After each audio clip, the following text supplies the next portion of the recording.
Hello student, स्वागत है आप सभी का एक बार फिर से हमारे इस ऑफिशियल यूट्यूब चैनल में जिसका नाम है एज सोल सॉल्यूशन। मैं चंदन कुमार हाजिर हूं आप सभी के सामने अपनी एक और नई वीडियो के साथ। तो गाइस, आज की इस नई वीडियो में हम बात करेंगे उन सभी स्टूडेंट्स के लिए जो MPS master of political science के स्टूडेंट्स हैं।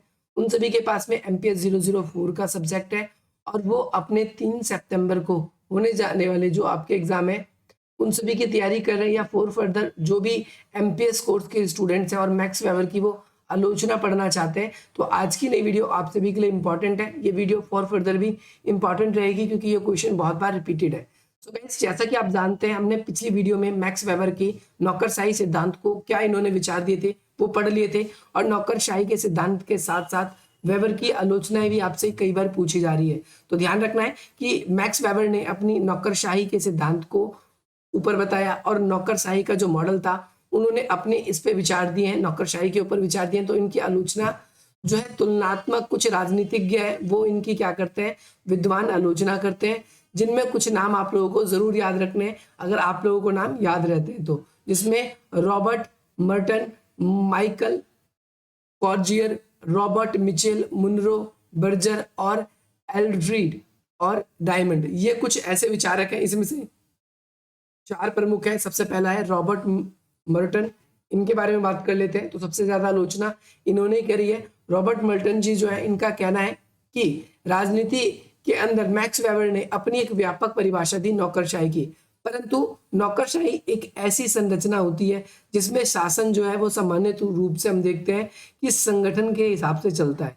संगठन के हिसाब से चलने का मतलब यह है कि शक्ति जो है वो अलग अलग लोगों के बीच में विभाजित कर दी जाती है, बांट दी जाती है, जिसे नौकरशाही का रूप कहा जाता है। परंतु कई बारी हम देखते हैं कि जो ये संगठनात्मक ढांचा बन जाता है, ये कई बारी ऐसे शक्तियों का या ऐसे रूप का प्रयोग करता है जिसे लाल फीताशाही, यानी हम देखें तो इस पूरी की पूरी शासन प्रशासन की जो बागडोर है वो कुछ एक लोगों के हाथ में आ जाती है, बाकी सभी जो है वो काम करने वाले होते हैं।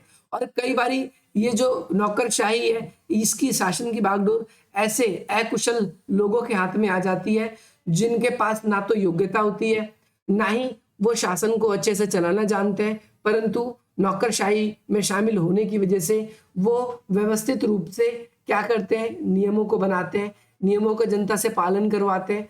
और कई बार वो योग्य ना होने की वजह से भी, लाल फीतेशाही की वजह से, या हम कह सकते हैं कि अकुशल होने की वजह से, कई बार वो पूरी तरीके से औपचारिक रूप से हम देखते हैं क्या करते हैं कि वो पूरी औपचारिक रूप से शासन व्यवस्था जो है उस पर अपना पूरी तरीके से नियंत्रण कर लेते हैं। और इसका जो नियंत्रण होता है, इसका जनता के ऊपर डायरेक्टली गलत इंपैक्ट पड़ता है।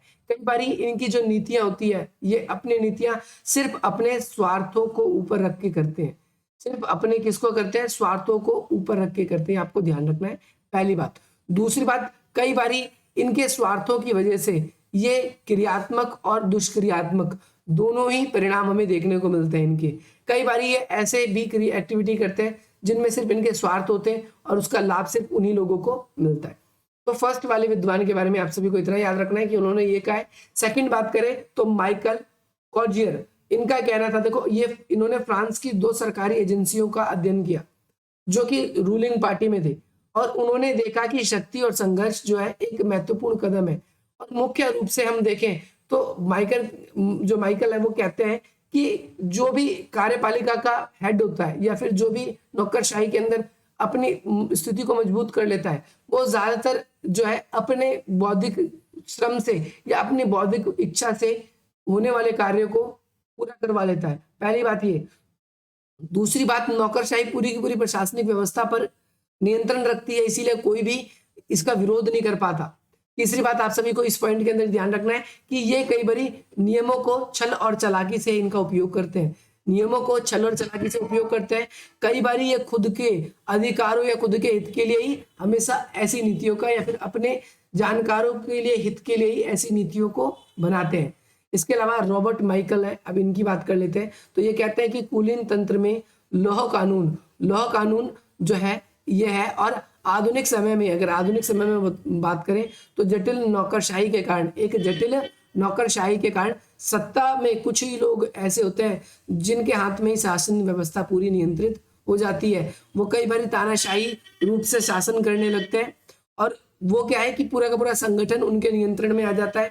वो उस संगठन को जैसा आकार देना चाहते हैं, कर्मचारियों से जैसा कार्य करवाना चाहते हैं और असल में उसी प्रकार का कार्य वो करने लगते हैं। इसके अलावा अगर हम बात करें कि इस नौकरशाही के अंदर भी, तो इस नौकरशाही के अंदर कुलीन तंत्र यानी जो अमीर लोग होते हैं सिर्फ वही पूरी तरीके से अपनी स्थिति को मजबूत रखते हैं। गरीब लोग इस जो है नौकरशाही के अंदर अपनी स्थिति को मजबूत नहीं कर पाते, क्योंकि वो इसके अंदर बहुत मुश्किल से ही वो शामिल हो पाते हैं। ये आप सभी को याद रखना है।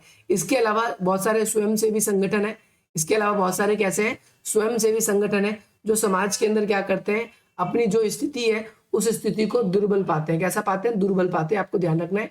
और कई बारी जो ये कुलीन तंत्र है ये कैसे हो जाते हैं, आप सभी को ध्यान रखना है। कुलीन तंत्र अपना नियंत्रण पूरी तरीके से ऐसे कर लेते हैं कि समाज के सारे जितने भी कार्य क्षेत्र हैं, समाज के जितने भी नियंत्रणकारी पद हैं, वो सारे के सारे इनके अधीन में ही आ जाते हैं। फ्रेडरिक रिग्स, इनका कहना है कि ये 1966 में एक पश्चिम के महत्वपूर्ण विद्वान थे। इन्होंने क्या किया, थाईलैंड की एक नौकरशाही व्यवस्था की पहचान करी और उसमें उन्होंने क्या किया कि थाई के दो दफ्तरशाह ना सिर्फ नीतियों को बनाते थे बल्कि उनका क्रियान्वयन भी करते थे और हित समूह के रूप में उन्हें कार्यपालिका के रूप में कार्य भी करते थे। उनका अनुभव था कि थाईलैंड में क्या है कि नौकरशाही जो है वो समाज के सारे कार्य करने लगती है, समाज में विपक्ष को धीरे धीरे खत्म कर देती है। तो इस वजह से इसकी विशेषता निकल के यही आती है कि जहां पर भी लोक प्रशासन होता है, जनता का लोकतंत्र होता है, ऐसे समय में जनता को ही सारे अधिकार होने चाहिए कि कब वो अपने शासक के खिलाफ जा सकती है, कब वो अपने शासक पर कंट्रोल कर सकती है, कैसे वो अपने शासक जो है जनता का शिक्षण करेगी। परंतु नौकरशाही की अवधारणा में हम देखते हैं कि कई बार ऐसा भी देखने को मिलता है कि जो भी रूलिंग वर्ग होता है, जो भी रूलिंग पार्टी होती है, वो कई बार कुछ चाहकर भी कुछ नहीं कर पाती है। तो आप सभी को ये याद रखना है। ये कुछ पॉइंट्स थे जिन पॉइंट्स के एस्पेक्ट्स में हम जो मैक्स वेबर है उनकी आलोचना करते हैं। ये आप सभी को याद रखना है और अलग अलग पॉइंट्स आपको बनाने हैं। बाकी आपको ये वीडियो पसंद आएगी, आप सभी को इस वीडियो से वैल्यू मिलेगी। पूछने की उम्मीद कम है, आप लोगों को मैक्स वेबर का नौकरशाही का पहले सिद्धांत अच्छे से करना है। आपसे क्वेश्चन ऐसे भी बनेगा, मैक्स वेबर की नौकरशाही व्यवस्था को बताते हुए इसकी आलोचना कीजिए। तो पहले आपको उसको बताना होगा, फिर इसकी आलोचना करनी होगी। बाकी मिलते हैं हम आपसे वैसे अपनी अगली वीडियो में। जय हिंद, जय भारत।